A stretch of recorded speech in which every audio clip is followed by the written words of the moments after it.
Yooyi ashamaa akkam jirtu nagaaf jaalalli waaqayyoo bakka jirtan hundatti isiniif haa baay'atu. Kun YouTube chaanalii Boonsaa Addisuu Guuteetii baga nagaan gara YouTube chaanalii kanaatti dhuftani. Haaraa yoo taatan subscribe gochuudhaan maatii keenyatti dabalamaa. Viidiyoowwan yeroo yerootti gadhiisnus dafanii akka isin ga'aniif mallattoo beelii banaa gochuu hin dagatinaa. Seenaa mucaa kanaa namni dhaga'ee jira jedhee yaadu. Bir soddoma dhugaa maa fageenyarra dhutte bir soddom shaniini eessa dhutte fageenyarra dhutte samarro hin fagaata dhugaa maa warra si erge maa ofumaa dhutte warri mana hin jiru dhugaa amma birri meeqaa sirraa bitare. Hooggantoonni waldaa hatattamaan nagaa akka uumamu waamicha dhiyeessanii. Kiristiyaan Tuudee akka gabaasitti hooggantoonni kiristiyaanaa Suudaan Kibbaa erga lubni Marooboo fi konkolaachisaan isaa humnaan namoota qawwee qabataniin butamanii booda waamicha hatattamaa nagaa akka jiraatu taasisanii jiru. Haliillaa gareen hidhattootaa naannoo Amaaraa Faannoo godina Horroo Guduruu Wallaggaa Naamuruu keessatti raawwataniin lammiileen nagaa 5 ajjeefamuu fi namoonni hedduu madaa'uu jiraattonni dubbatanii jiru. Seenaa mucaa kanaa namni dhaga'ee jira jedhee yaadu. Bir soddoma dhugaa maa fageenyarra dhutte bir soddom shaniini eessa dhutte fageenyarra dhutte samarro hin fagaata dhugaa maa warra si erge maa ofumaa dhutte warri mana hin jiru dhugaa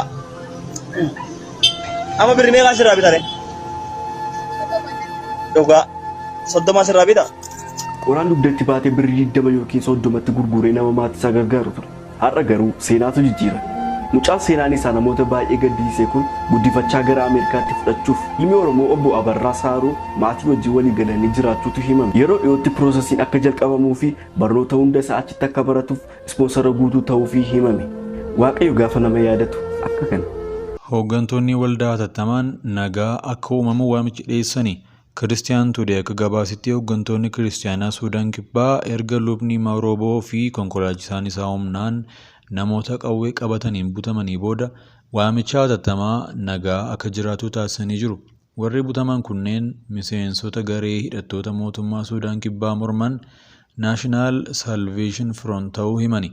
Lubni Amoosaa Daataa Eliinomaa Juun 5 Kokoboo irraa gara Diyaasii Moroboo isaanii daangaa Yuugaandaa fi Koongoo irratti osoo deemaa jiranii namoota qawwee bosona keessa bahanii konkolaataa isaanii dhaabsisaniin butamuu isaanii siitii gabaaseera. Biishoop Eliinomaa fi konkolaachisaan konkolaataa keessaa akka bahan ajajamanii akkasumas namoota butamanii kana waliin akka ta'an taasifame. Akka gabaasa kanaatti hidhattoonni kun osoo hin deemin qabeenyi isaanii saamamee konkolaataan isaanii gubateera. Biishoop Eliinoomii fi konkolaachisaan konkolaataa keessaa akka ba'an ajajamanii akkasumas namoota butamanii kana waliin akka ta'an ibsa luba itiis kennanii namoonni booji'aman kun deeggarsa manni kiristiyaanaa mootummaa Suudaan Kibbaaf gootu irraa kan ka'e hooggantoota kiristiyaanaa irratti duuluu isaanii siitiin gabaasee jira. Xumura irratti gareewwan hidhatan Suudaan Kibbaa hundi waldhabdee siyaasaa furuuf nagaa akka kennan gidduu seenummaa fi marii birootti akka fayyadaman kabajaan gaafanna jedhan. Ibsa pirimeeritii Arkiibiishoop Suudaan Kibbaa Jastiin Baadii Araamaan kennaniin paartileen Suudaan Kibbaa waraana irratti hirmaatan marsaa jeequmsaa dhaabanii nagaan akka mari'atan gaafatanii jiru jechuun siitiin gabaasee jira. Haliillaa gareen Faannoo lixa Oromiyaatti raawwataniin jiraattonni 5 ajjeefaman hedduunis madaa'anii jiru. Haliillaa gareen hidhattootaa naannoo Amaaraa Faannoo godina Horroo Guduruu Wallaggaa Naamuruu keessatti raawwataniin lammiileen nagaa 5 ajjeefamuu fi namoonni hedduu madaa'uu jiraattonni dubbatanii jiru. Jiraataan aanaa Amuruu magaalaa Gamsaa maqaan isaa akka hin eeramne gaafatee akka jedhetti haliillaa roobii waxabajjii 7 raawwatameen kanaanii qabeenyi saamamuu fi barbadaa'uu fi manneen gubachuu himee jira. Qonnaan bultootni naannichaa keessa jiraatan qe'ee isaanii akkasumas qonna isaanii dhiisanii baqataniiru. Hidhattootni kunneen lafarraa isaan buqqisuu yaadanii kan haleelan fakkaataa jedhe. Qonnaan bultootni kunneen waqtii facaasaa kanaan lafa qonnaa isaanii dhiisanii baqachuu dirqamanii jiru jedhee jira. Haaluma wal fakkaatuun haleellaan biraa bara darbe naannoo sanatti gareedhuma kanaan raawwatameen Qonnaan bultoonni dhibbaan lakkaa'aman qe'ee isaanii irraa buqqifamanii turuu jiraataan kun yaadachiisee jira. Hidhattootni kun yeroo ammaa aanaa Kiiramuu magaalaa Haroo kan fageenya kiiloomeetira 50 irratti argamutti dhaquun achi qubatanii jiru jedhee jira.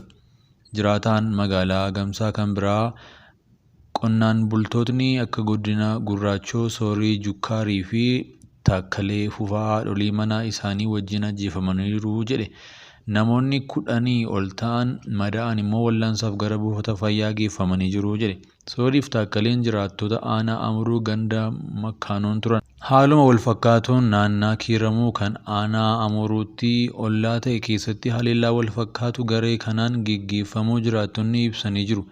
Hidhattoonni kunneen aanicha keessa qubatanii waan jiraniif gandoota Caffee, Soormaa, Boqaa, Maayaa, Jiniinaa, Qoree fi Darabaa keessatti haleellaa wal fakkaataa gaggeessaa jiraachuu jiraattonni ragaa ba'anii jiru. Qonnaan bultootni kunneen haleellichi dhiyeessuun qe'ee isaanii irraa buqqa'anii waldaa kiristaanaa keessatti koola galanii argamu waan ta'eef mootummaa eegumsa akka taasisuuf jiraattonni gaafatanii jiru. Haleellaa gurraandhala darbe raawwatameen jiraattonni godina Wallagga Bahaa aanaalee Kiiramuuf Giddaa Ayyaanaa buqqa'anii qe'ee isaaniitti deebi'uuf rakkoo nageenyaa ture.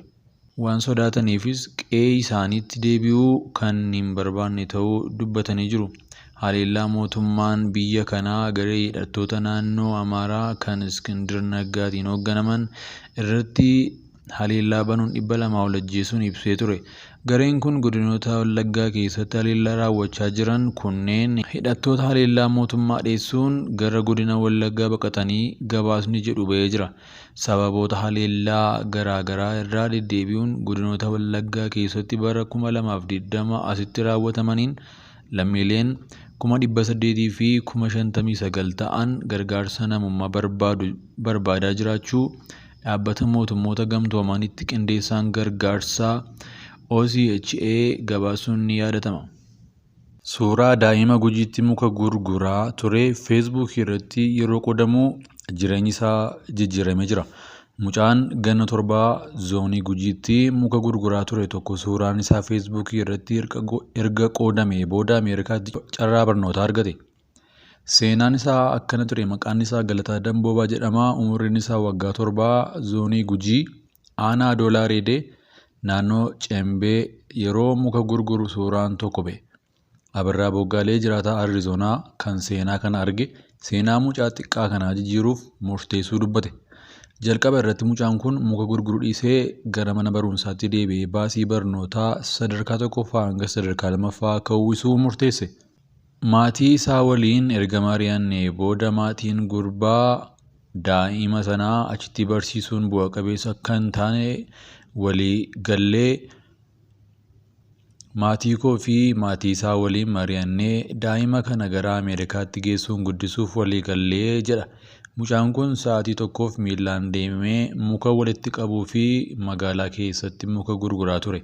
Abbaan daa'ima kanaa Damboobii Wadiboo BBC'tti akka himanitti gaarummaan obbo Abarraan ilma isaaniif argisiise isa qofaa osoo hin taane jiraattota gandaas gammachiisee jedhu. Waldaa warra Wangeelaa Itoophiyaa Makaana Yesuus Sinodoosiin Addis Ababaa waldaan lidataa amantoota ishee waliin ta'uudhaan waajjira waldaa guddichaa obboleessa Saamu'eel Hayilee fi obboleessa Yisfaalem Sooree miseensotaa fi tajaajiltoota ciccimoo ta'anii muudamni lubummaa kennameefii jira. Sagantaa muudama lubummaa waldaa Makanisaa Makaana Yesuusitti gaggeeffame irratti bakka luboonnii fi geggeessitootni waldaa fi bulchitootni waldaa hedduun maatiin isaaniif keessummoonni affeeraman argamanitti muudanni lubummaa raawwatameefii jira. Waldaa warra Wangeelaa Itoophiyaa Makaana Yesuusitti pirezidaantiin lubaa Yoonaas Yiggazuu waldaa waliin kadhatanii sagalee Waaqayyoo erga dhaga'anii booda waa'ee eenyummaa isaanii walgahii kanaaf ibsanii jiru. Kaadhimamtoonni kunis fuula sabaa duraa kanatti kakachuudhaan waadaas galanii jiru. Pirezidaantiin waldaa warra Wangeelaa Makaana Yesuus Itoophiyaa luba Yoonaas Yiggazuu kaadhimamtootaa fi luboota ta'anii namoota muudaman kaaniif bara tajaajilaa gaarii akka ta'uu fi ibsa isaanii ibsaniifii jiru.